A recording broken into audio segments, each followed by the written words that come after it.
de fresco, pero no fue tanto, pero damos gracias a Dios por estar juntos en esta mañana. Hoy vamos a continuar con el Evangelio de Juan, que comenzamos el domingo pasado. El Evangelio de Juan que comienza presentando al Señor Jesucristo. En el principio, dice, estaba con Dios. Y cuando leemos este principio, dice, en el principio la palabra existía y la palabra estaba con Dios y la palabra era Dios. Y Juan está procurando por todos los medios de meternos en una nueva mentalidad. ¿Cuál? Es Jesucristo, es Dios, el Dios encarnado en Jesucristo. Y vimos los primeros 5 versículos, versículos 6 en adelante.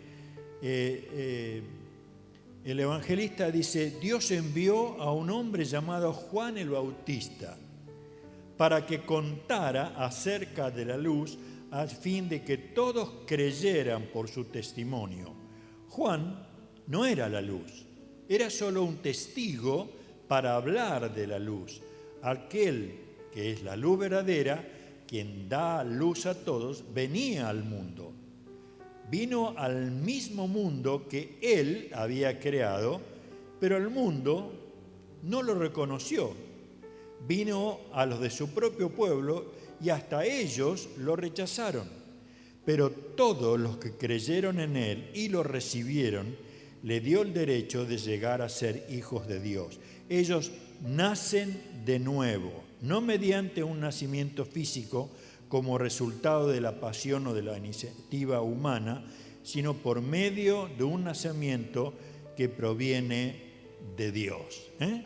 El evangelista, por un lado, trata de establecer el propósito, la misión de Juan, pero también hace una aclaración clara de cómo el Señor Jesús vino.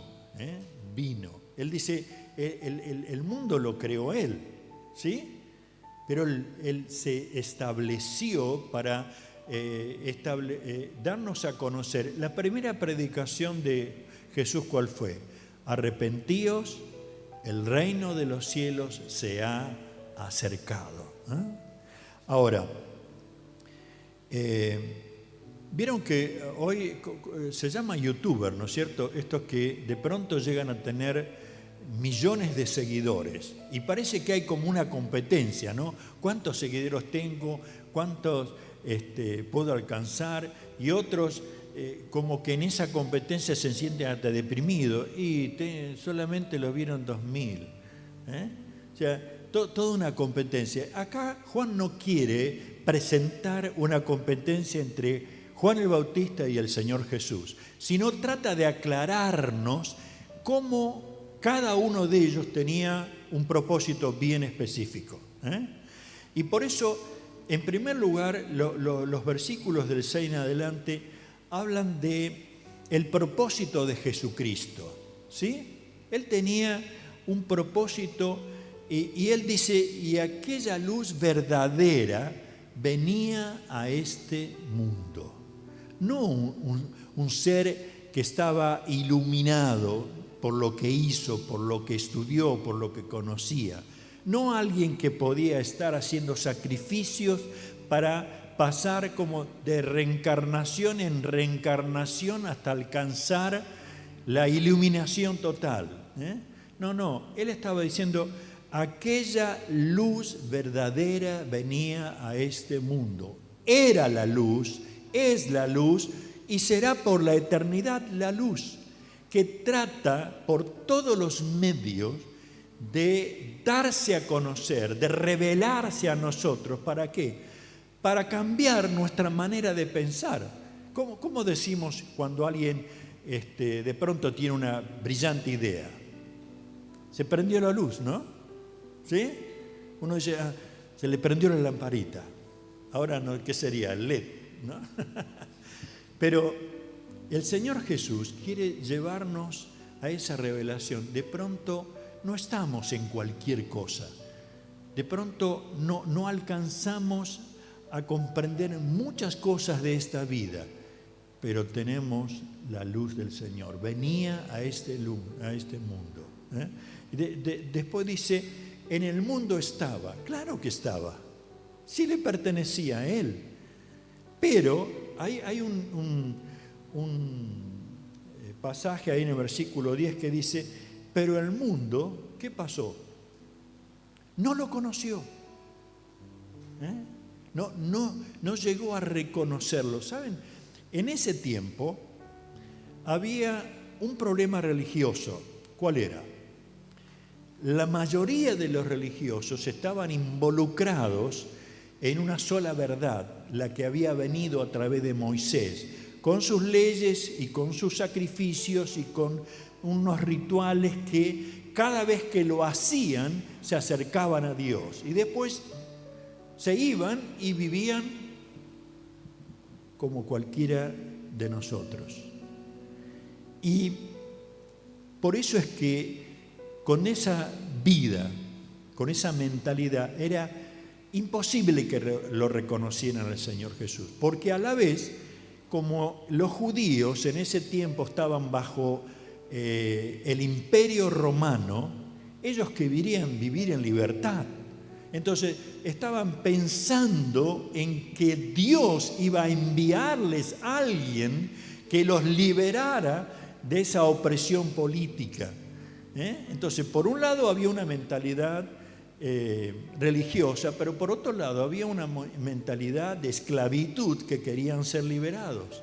Por eso es que no lo conoció. El sistema de la humanidad, del pueblo de Dios, como dice, vino a los del pueblo y no lo conocieron. Ahora, hermanos, hace un momento cantamos una canción. Ven a este lugar, ¿sí? ¿Usted cree que el Señor quiere venir a este lugar? ¿Que quiere interceder por cada uno de nosotros? ¿Quiere intervenir en un sistema de vida que estamos viviendo? Porque yo debo ser, quiero usar la palabra sincero, sino quiero que seamos transparentes con el Señor. Llegar a darnos cuenta que Él es la única luz. Yo leía en estos días Jeremías, y Jeremías presenta a un Dios que está haciendo justicia a su pueblo. Implacable. Le está diciendo, como ustedes no se arrepintieron, sino que siguieron haciendo ídolos y ir a lugares y ofrecer sacrificio a sus propios hijos y construir con rocas y con pedazos de madera ídolos, entonces llega el momento de aplicarle una fuerte disciplina. Ahora, ¿nosotros no tenemos ídolos? ¿Cuáles son las cosas que están ocupando el día a día en nuestra vida? ¿Qué es lo que nos está llevando nuestro talento, nuestra energía, nuestro dinero? Y por eso es que vino a los suyos y los suyos no le conocieron. Hermanos, podemos llegar a tener el peligro de pensar que, bueno, ya estoy con el Señor, ahora hago la mía. Cuidado, que se puede producir es que a los suyos vino y los suyos no le recibieron. Pero sigue el versículo 11 y trata de decirnos, pero a todos los que le recibieron. ¿Quiénes son? Nosotros. Ahora, ¿usted tiene claro lo que es recibir al Señor? ¿Vieron cuando uno dice, bueno, orá para recibir al Señor? Y la persona repite con nosotros y ya dice, bueno, ahora sos un hijo de Dios. Vamos a ver algún punto en esto, porque me parece muy importante. El evangelista pone esa frase, pero a todos los que le recibieron. ¿Cómo es que uno recibe al Señor? Y bueno, ora. No, hay un esquema muy importante. Yo recibo al Señor cuando entiendo que mi vida está apartada de Él, que estoy en problemas de pecado y que la Biblia dice la paga del pecado es muerte, ¿sí? Cuando de pronto comienzo a tener esa revelación en mí, el Espíritu Santo me convence de mi grave problema y permito que Cristo, con lo que hizo en la cruz, con lo que hizo en la tumba, con lo que hace hoy, yo permito que mi vida sea entregada completamente a Él. Hoy cantamos una canción, ¿no? Se me escapan las canciones, pero te recibo, te entrego, hoy me rindo. Y rendirse es bajarse el orgullo, ver las limitaciones, las heridas, las preguntas sin respuestas, pero hoy me rindo a ti. Yo recibo a Cristo. Por eso es que ese recibir a Cristo, como dice el pasaje, es nacer de nuevo. Es renunciar a lo vivido, a lo aprendido, a que has tenido hasta ahora y comenzar a aprender a vivir como Cristo lo estableció con sus principios y mandamientos. Entonces, me vuelvo en la mañana a levantar y lo primero que digo es gracias, Señor. Y miro su palabra y no necesito leer todo un capítulo o los libros o estar 3 horas de rodillas, pero tan solo dejo que el Espíritu Santo hable a mi corazón a través de un pasaje, de una frase de la Biblia. Y la recibo conmigo. No solamente saco una promesita, hoy tengo una promesita para mí, sino que es posible que de pronto Dios me dice, bueno, hay algo que tenés que renunciar. Hay algo que ya no lo tienes que hacer más. Hay algo que tenés que comprometerte. Hay dones que te has dado para servir a otros. Amén. Ahora, eso dice es recibir al Señor. Dice, los que creen en su nombre. Y me golpeaba en estos días esa palabra, los que creen. ¿Quién de ustedes viaja en colectivo alguna vez? ¿Sí? Todos los días. Usted está en la parada, ¿no es cierto? Y cuando ve el número de su colectivo que viene, ¿qué hace? Instantáneamente, ¿sí? ¿Por qué hace eso? Porque cree que el colectivero lo está viendo, cree que el colectivero va a frenar, le abrí la puerta a usted, se sube. ¿Sí? ¿Qué pasó? A veces pasa de largo. Eso es cierto también. Pero voy a este punto, ¿no? Que uno actúa en base a lo que cree. ¿Se da cuenta de lo que digo? Yo creo que una harina, para ahora viene fácil, dice pizza, ahí poco de agua y sal y amaso y ya tengo la pizza. Yo creo que es así. Ahora, es tan fácil. Bueno, la Biblia dice el que cree en su nombre, vive en su nombre, toma decisiones en su nombre, administra el dinero, administra el tiempo, está con su familia porque cree en su nombre. ¿Me entiende lo que digo? Porque hay un pasaje en Santiago que dice, los demonios también creen en Dios y tiemblan ante su presencia. ¿Sí? Y por eso es que yo debo tener, diríamos, esa capacidad de descubrir y analizarme y replantear mi vida si creo o no. Miren, Hay un pasaje que está, bueno, más adelante, ¿no? Lo voy a leer. Pero en 1 Juan lo vamos a terminar. Dice, no améis al mundo. Después vamos a analizar eso. Pero me estaba repitiendo una y otra vez, el sistema que nos rodea es el mundo. Ese sistema está estratégicamente gobernado por Satanás. ¿Sabía usted eso? Y por eso es que parece que hay muy pocos ricos, ultra millonarios, y una gran cantidad de personas totalmente humildes y muriendo de hambre y sed. Por eso es que hay constantemente guerras. Termina una y empieza la otra. Termina una y empieza la otra.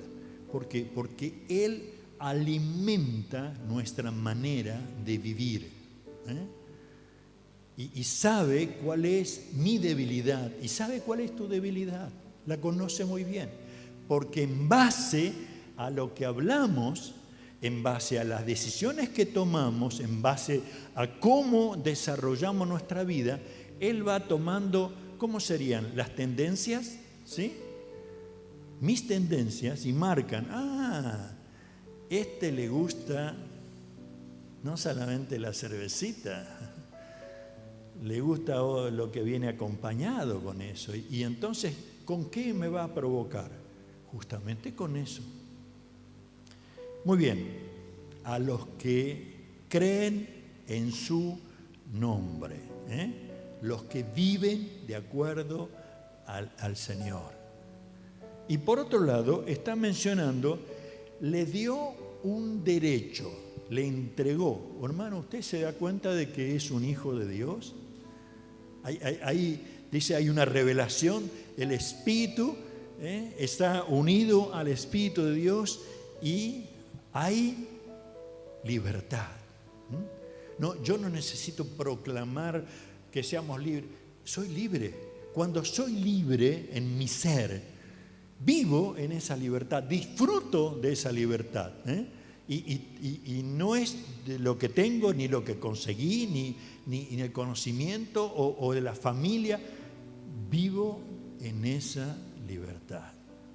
Y es mi oración que en esta mañana el Espíritu Santo revele, ¿somos hijos de Dios o todavía tengo dudas o no me decidí, no entregué mi vida a Jesucristo? Aún es posible que he estado identificándome como un hijo de Dios, pero no he estado entregando mi vida completa. Hay áreas que todavía me pertenecen, hay áreas, como diríamos, oscuras, hay áreas tóxicas que me impiden entregarle al Señor. Pero ¿qué tal si tomamos decisiones en esta mañana? Decimos, Señor, me doy cuenta que estoy apartado de ti. Yo hago las cosas a mi manera, vivo como yo quiero, trato de dejarme que otros me utilicen y soy esclavo de mis propios deseos y vivo dando vuelta y siempre aparece exactamente el mismo problema. Por eso quiero entregarme a ti en esta mañana. Hágalo en el nombre del Señor. Hágalo. No permita que pase otro momento. Y por otro lado, hermano, si usted ya ha entregado su vida a Cristo, comience a analizar si es que le está entregando la vida completa. Porque ¿cómo lo va a utilizar Dios a usted? Lo va a utilizar a través de los dones que el Espíritu Santo le da, a través de las habilidades que le ha dado en la creación, a través de los talentos. Pero tenemos que entregárselo a Él. A Él sea la gloria, el imperio. Ahora, siguiendo con el versículo 8 en adelante, aparece el evangelista mostrándonos a Juan el Bautista. Y yo digo, bueno, voy a explicarle, pero les voy a leer cómo surge San Juan el Bautista. Cómo es que yo me metía un poquito en la vida de Zacarías, el padre de Juan. Zacarías era un sacerdote, ¿sí? En ese momento su vida como sacerdote reflejaba la necesidad del pueblo, la llevaba a Dios, y de Dios la llevaba al pueblo, ¿sí? Pero tenía un grave problema. Ya era un hombre grande, su esposa Elizabeth, era estéril. ¿Sabe? En esa cultura, para un sacerdote no tener hijos era una falta de bendición de Dios. Por eso es que dice, cierto día Zacarías se encontraba sirviendo a Dios en el templo porque su grupo de sacerdotes estaba de turno esa semana. Como era de costumbre entre los sacerdotes, le tocó por sorteo entrar en el santuario del Señor y quemar el incienso. Mientras el incienso se quemaba, una gran multitud estaba orando. Y mientras Zacarías estaba en el santuario, se le apareció un ángel del Señor de pie a la derecha del altar del incienso. Y cuando Zacarías lo vio, se alarmó y se llenó de temor. Pero el ángel le dijo, no tengas miedo, Zacarías, Dios ha oído tu oración. ¿Cuál era la oración de él? Quiero un hijo. Señor, quiero un hijo. Por eso dice, tu esposa, Elizabeth, te dará un hijo y lo llamará Juan y tendrá gran gozo y alegría y muchos se alegrarán de su nacimiento, porque él será grande a los ojos del Señor. No beberá vino ni ninguna bebida alcohólica y será lleno del Espíritu Santo aún antes de nacer.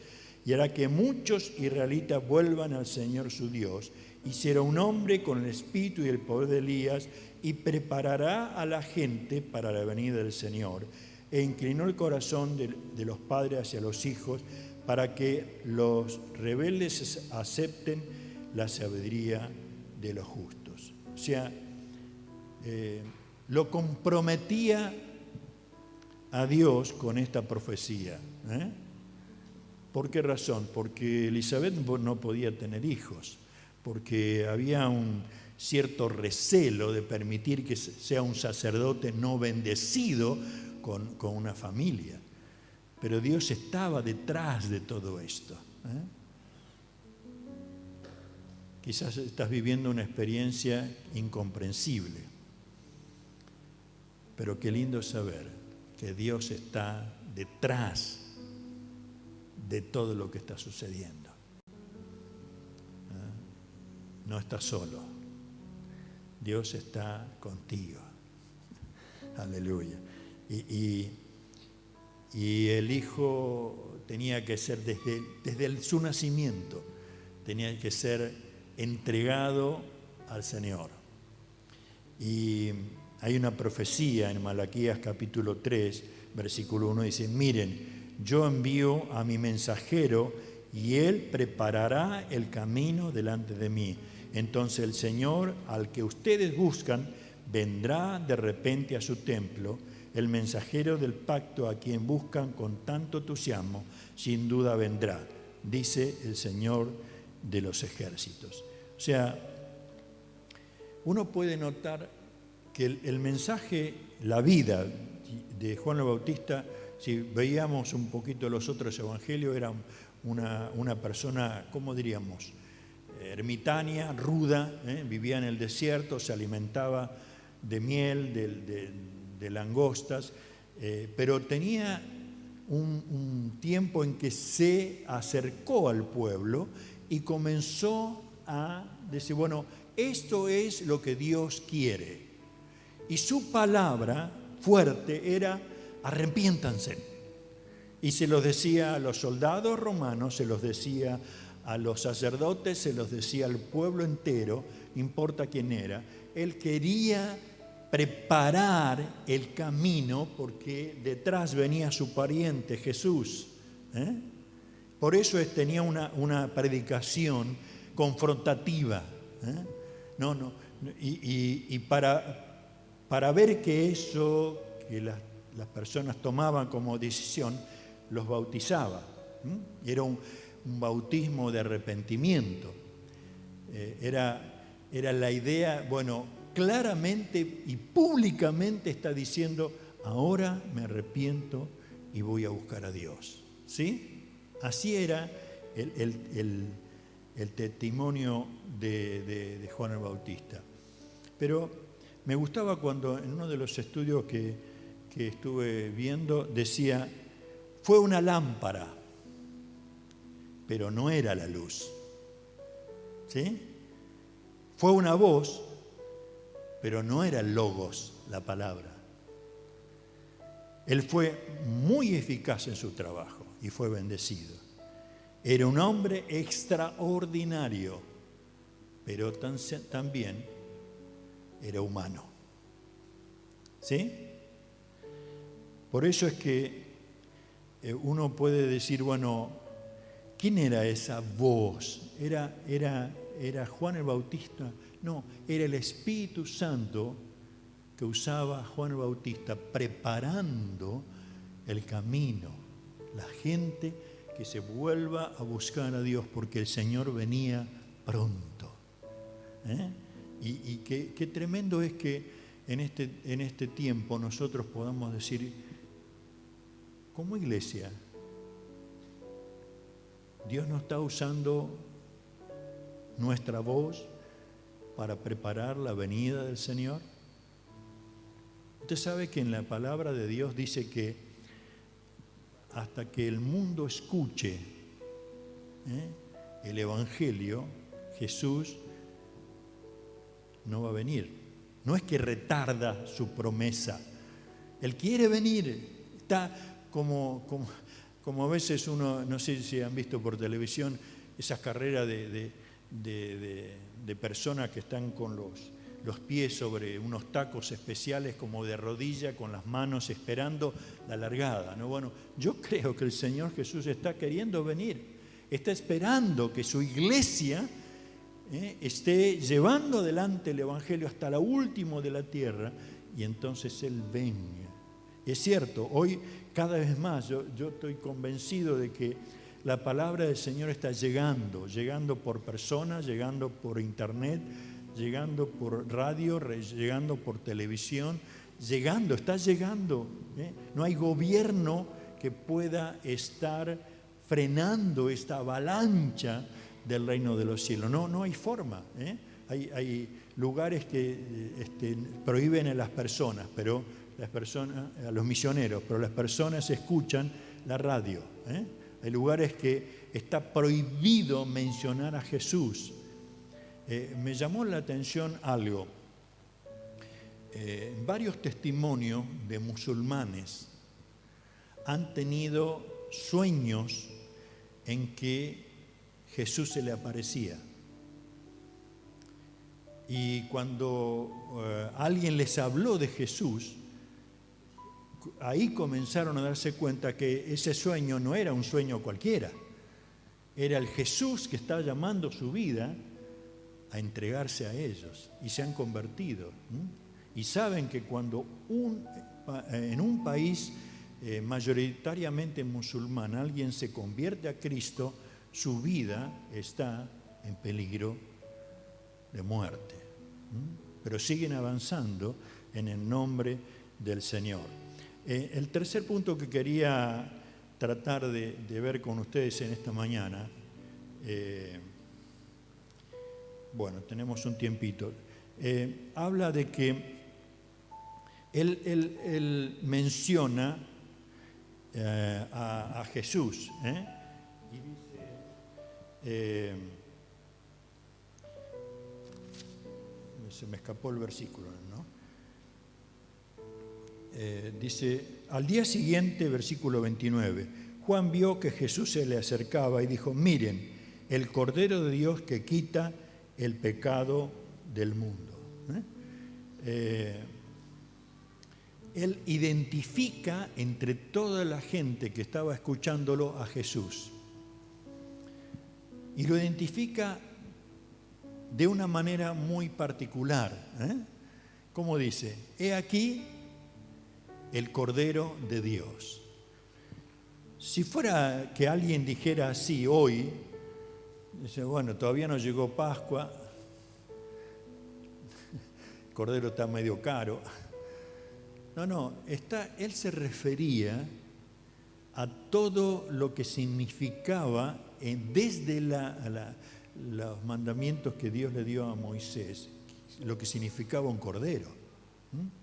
Para el pueblo judío, la sangre del cordero pintada en el dintel de la puerta, ¿qué significó? Libertad, vida. Porque cada uno de los hogares en que no tenía la sangre del cordero, el hijo mayor moría. Pero esa misma noche ellos tuvieron que salir disparando casi de Egipto, por eso significa libertad.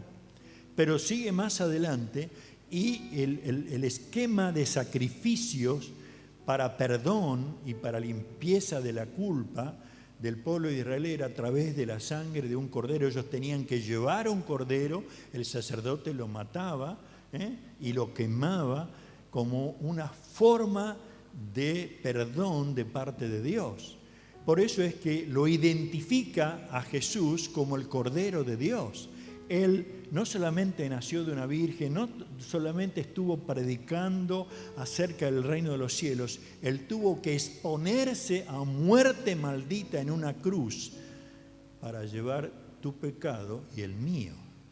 Está diciendo, hay aquí el Cordero de Dios. La profecía que Isaías habla dice, fue despreciado y rechazado, hombre de dolores, conocedor del dolor más profundo. Nosotros le dimos la espalda, desviamos la mirada, fue despreciado y no nos importó. Sin embargo, fueron nuestras debilidades las que él cargó. Fueron nuestros dolores lo que lo agobiaban. Y pensamos que su dificultad era un castigo de Dios, un castigo por sus propios pecados. Pero él fue traspasado por nuestras rebeliones, aplastado por nuestros pecados, fue golpeado para que nosotros estuviéramos en paz. Fue azotado para que pudiéramos ser sanados. O sea, la explicación no es nuestra, puede quedar limitada, pero esto es palabra de Dios 700 años antes de que se cumpliera. Todo lo hizo por usted y por mí. Qué lindo es ver el plan perfecto del Señor. Aún si se hubiera quedado en la cruz o se hubiera quedado en la tumba, no hubiera tenido un final para nosotros. Pero Él dice, resucitó al tercer día para dar a conocer que aún ni la muerte ni el infierno pueden contra Él. Esa es la victoria que hoy tenemos. Pero para ir terminando, el alcance de esa voz que empezó en Zacarías, en Juan el Bautista, no solamente lo identifica a Jesús en público, sino también comienza a darle a entender que había un grupo de discípulos que estaban con Juan y viendo a Jesucristo empezaron a ir con él. Entonces algunos discípulos empezaron a ir con Jesús, otros discípulos comenzaron a, como dice en otro de los evangelios, en Mateo habla de que él iba caminando y le decía, sígueme. ¿No? Los eligió porque había estado pasando toda la noche orando y los eligió. Y otros fueron y compartieron con sus mismos familia, hermanos, y trataron de decir, mire, hemos encontrado al Mesías. O sea, uno nota que el Señor Jesús ha tenido diferentes encuentros. Es como si cada uno de nosotros diera su testimonio en esta noche, en esta mañana. Fue distinta el acercamiento a Jesús de cada uno de nosotros. Seguramente que fue distinto. Pero comenzamos a conocerla. Ahora, lo que sí me gusta es que podamos ver qué significa un discípulo. Porque si algo me gustaría que tengamos en mente y también en todo nuestro corazón en este año, que vamos a hacer muchísimo énfasis en compartir el Evangelio y en discipular. ¿Por qué razón? Porque van a ser, diríamos, las bases por las que toda nuestra iglesia siga avanzando en el nombre del Señor.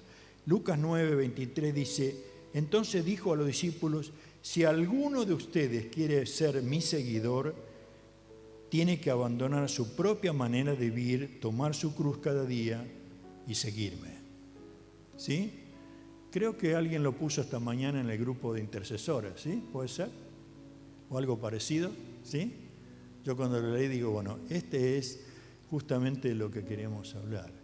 Miren ustedes, nosotros no decimos, no, soy evangélico, yo voy a la iglesia tal, no, yo soy cristiano. El Señor Jesús dice: vayan por todo el mundo, prediquen, hagan discípulos. Y de estas palabras, de llámese cristiano, llámese evangélico, llámese iglesia, o a veces, no, yo estoy bajo la cobertura del apóstol fulano de tal. Bueno, todas esas palabras no tienen mucho significado si no llego a comprender qué significa ser un discípulo. Que tampoco uno lo puede decir es un alumno, no, es un poco más que eso. Porque el pasaje dice: entonces les dijo a la multitud: si alguno de ustedes quiere ser mi seguidor, o sea, mi discípulo, tiene que abandonar su propia manera de vivir. Fuerte esto, ¿eh? Tomar su cruz cada día y seguirme. O sea, ¿qué significa esto de tiene que dejar su propia manera de vivir? Tengo que cambiar de mentalidad. Y no es que tengo que ir a ¿qué sería? Un neurólogo, para que me haga placas, resonancia magnética, a ver si hay pajaritos, cotorras o qué pasa aquí adentro. O debo llegar a darme cuenta que la manera en que pensaba, de la manera que me llevaba a vivir, la manera en que me conducía, la manera en que todo mi carácter se iba formando, queda detrás. Ahora, al recibir a Cristo, soy una nueva criatura. Tengo que llegar a aprender a vivir como Jesucristo me lo ordena. Por eso, una nueva manera de vivir. ¿Qué entiende usted con tomar la cruz? Qué castigo, ¿no? Bueno, eso sí, mi esposa es una cruz. ¿Escuchó alguna vez eso? No, tomar la cruz significa hacer la voluntad de Dios. No hay otra cosa. Jesús tomó la cruz porque esa era la orden de su Padre. Es la voluntad del Señor por encima. ¿Y por qué cruz? Porque me va a doler tomar la cruz. Porque me va a costar tomar la cruz. Porque me va a identificar con alguien que el mundo aborrece y por lo tanto es posible que me aborrezcan a mí, me hagan a un lado. Como solemos decir, esta es una oveja negra en el grupo. No, cuidado. Imponer a Jesucristo significa en mi vida tomar la cruz y después seguirle directamente a Él. Y el pasaje que les decía, ¿qué implica esto? En 1 Juan, el mismo evangelista, pero en la primera carta, capítulo 2, versículo 15, dice: no amen a este mundo ni las cosas que les ofrece, porque cuando aman al mundo no tienen el amor del Padre en ustedes, pues el mundo solo ofrece un intenso deseo por el placer físico, un deseo insaciable por todo lo que vemos y el orgullo de nuestros logros y posesiones. Nada de eso proviene del Padre, sino que viene del mundo. Y este mundo se acaba junto a todo lo que la gente tanto desea, pero el que hace lo que Dios le agrada vivirá para siempre. Identifica 3 cosas que mueven el sistema en que vivimos.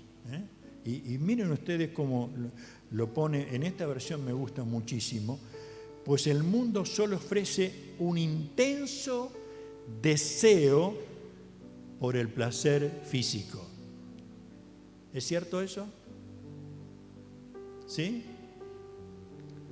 ¿Cuántas cosas en estos días de vacaciones se ofrecen? Viaje a tal lugar, siéntase en libertad, busque el placer y cuántas otras cosas. Ahora usted dice, bueno, no, entonces tengo que estar aborreciendo eso. No aborrezca vivir normalmente. Lo que está tratando de decir, no ame, no desee, no esté involucrado en eso, no lo tengo, no puedo. ¿Cómo es que no puedo ir a la isla de Bali? ¿Cómo es que no puedo estar en Cancún ahora? ¿Cómo es que me pierdo estar en Calafate? No, esa desesperación no funciona, porque me pone mal, enfermo, y no disfruto de lo que sí tengo, porque es tan terrible la avalancha de propaganda que me hace sentir mal por aquellos que no pueden salir. Pero miren, si usted no puede salir afuera, disfrute del tiempo que Dios le está dando, de lo que tiene. A lo mejor, yo recuerdo cuando éramos chicos, en casa no teníamos pileta. Solamente me acuerdo que teníamos un fuentón de chapa de zinc, que en ese momento me parecía enorme, ¿no?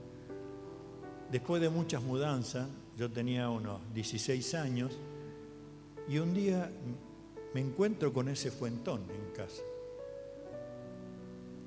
Apenas podía poner los pies. Habían cambiado algunas cosas. El fuentón no había cambiado para nada.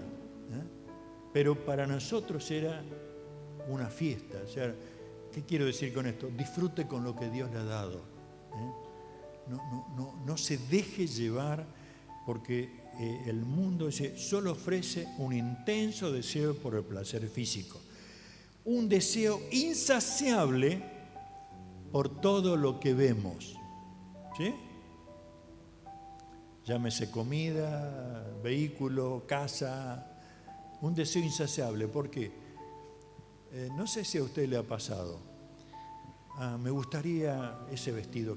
¿Cómo me quedaría ese vestido? Esa camisa me encanta. Una vez que la tiene, la lavó 5 o 6 veces, ni se da cuenta que la tiene, ¿o no? Pasa así. Ahora, súmele a todo lo demás. Y vamos a ver, por eso dice, solo ofrece un intenso deseo por el placer físico. Este mundo nos llama la atención de que en el caso de los hombres ahora con el torso desnudo por cualquier lugar, ¿sí? Y las mujeres lo mínimo de ropa encima. Cada una de estas cosas, ustedes no sé si se darán cuenta, tienen un objetivo. ¿Cuál es? Esto que estamos leyendo, el orgullo insaciable por todo lo que vemos. Y lo último es el orgullo de nuestros logros y posesiones. Si alguno lee las revistas o los diarios o ve las noticias, dice, este futbolista tiene 40 coches, Porsche, Ferrari, Lamborghini, y la casa de fulana de tal, sí, es una mansión que tiene 6 baños y 14 habitaciones. Y cuando uno mira eso, Dice, ¿y podrá ir a todos los baños ese mismo día? ¿Podrá usar los 40 coches en el mes? No, pero es parte del orgullo de lo que yo tengo. Sin duda, un día alguien toca su vida. Dice, querido, despedite de esta vida, se terminó. Entonces los 40 coches, las mansiones y todo eso, quedan. Ahora, bendito sea Dios. Y quizás me fui para el otro lado, pero a lo mejor usted tiene conocimiento, usted tiene estudio, usted tiene cosas. Cuidado con dejarse llevar, que esto es lo que yo conseguí. Lo que tenemos es porque Dios nos ha dado. Lo que tenemos es para administrarlo en la voluntad de Dios. Lo que soy es por la gracia del Señor, ese favor de Dios que me ha dado. Entonces, como para darme cuenta que ese es el propósito de Jesucristo, de dar a nuestra vida eterna. Y lo refleja los pasaje que hemos leído. Ese es el propósito de Dios, salvar al mundo del infierno, de la muerte eterna, y empezar a darnos vida y vida en abundancia. Es el propósito que el evangelista está queriendo dar a conocer. Pero también nos presenta Juan Bautista como aquel que tenía un propósito, una meta, una misión. Y en aquel momento era preparar el camino del Señor. Nosotros tenemos una misión, un propósito cada uno.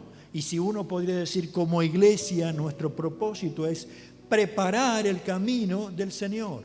Es dar a conocer el Evangelio de Jesucristo tal cual lo vivía. Pero a la vez, qué hermoso cuando el evangelista está tratando de decir algo muy... dice, pero Juan Bautista era un ser humano, como cualquiera de nosotros. Tenía debilidades y flaquezas, pero fue aprobado por el Señor. En otro de los evangelios Jesús estaba diciendo, no hay un hombre anterior a Juan el Bautista tan grande como él, pero aún a sí mismo es uno de los más pequeños en el reino de los cielos. O sea, lo estaba diciendo, miren, cualquiera de nosotros podemos estar a la misma altura, porque para Dios somos todos realmente sus hijos. Y lo último que veíamos es que Jesús comienza a escoger a sus discípulos. Quiere que usted y yo seamos sus discípulos, dispuestos a aprender a vivir como Él lo marca en su palabra. Pero no solamente a vivir, a tomar de las promesas, a tomar de las realidades de Dios. Cuando en estos días tan inciertos, el Señor Jesús dice, yo estoy contigo, no temas ni desmayes, yo soy tu Dios. Cuando Él está tratando de decir, pero yo los hago a ustedes más que vencedores. Dice, no tengan miedo, yo estoy preparando un lugar para ustedes. O sea, como hijos, como discípulos, no solamente a cumplir ciertas reglas, sino a vivir en la intensidad del Señor en nuestra vida. Dejar que el Espíritu Santo siga guiándonos. Vamos a seguir el domingo que viene con el capítulo 2. Y el capítulo 2 comienza con una fiesta, ¿sí? Muchos se entusiasman con ese capítulo 2. Y algunos están diciendo, bueno, ¿qué sabor habrá tenido ese vino? Pero es hermoso cuando descubrimos más que simplemente un milagro. Jesús está rompiendo todos los moldes y las estructuras religiosas, creando una revolución de vida que nos muestra la vida cristiana se debe vivir con gozo, con alegría, ¿no? Porque es aplastante la queja constante de todo el mundo, es aplastante por las decisiones que de guerra o de enfermedades y parece que pasamos una pandemia pero no la terminamos de pasar. Parece que no solamente era una vacuna, sino son 1, 2, 3, 4, 5, 6, 7 y no sé hasta dónde van a terminar. Pero dentro de todo ese esquema tan fred, uno puede decir, no, mi esperanza está en el Señor. Amén. ¿Qué tal si nos ponemos de pie? Yo quiero terminar orando. Por un lado, como decíamos, con la confianza de que la palabra de Dios en esta mañana te ha llevado a aceptar al Señor en tu vida, a entregar tu vida a Jesucristo, con tus propias palabras que les pueda decir, Señor, perdóname por estar viviendo lejos tuyo. Y por otro lado, a usted que está viviendo ya con el Señor, entregue cada una de aquellas cosas que todavía no ha podido entregar. Padre, en esta hora yo te doy gracias, porque puedo confiar en que tu Espíritu Santo está convenciéndonos de pecado. Está convenciéndonos que es urgente que comencemos a vivir como tú mandas. Y en el nombre de Jesús, revélate a cada uno en esta mañana. Revélate, Señor. Revélate. Comienza a obrar ese milagro de nuevo nacimiento. Comienza a revelarnos que como hijos tuyos necesitamos vivir en victoria, plenamente convencidos que tú estás llevando adelante nuestras vidas. Íntegra, espíritu, alma, cuerpo. Y Padre, en el nombre de Jesús, sea para nosotros como para los que nos están viendo, en el nombre de Jesús, quiero orar por cada uno de aquellos que están viviendo experiencia de enfermedad. Obra, Señor, con poder en cada uno. Conoces tú. Padre, en el nombre de Jesús, te ruego en el nombre de Jesús que tú comiences a operar milagros de sanidad. Que sorprenda a los médicos, que sorprenda a nuestra familia. Sorpréndenos a nosotros como tus hijos que estás obrando sanidad. Porque creemos de todo corazón, te decimos que para vos no hay nada imposible. Pero danos gracia aún dentro de lo que estamos viviendo en enfermedad. Que el favor de tuyo sea nuestro en esta mañana. Gracias, Señor. Gracias, Señor. Oramos en el nombre de Jesucristo. Amén, Señor. Amén, Señor. Amén.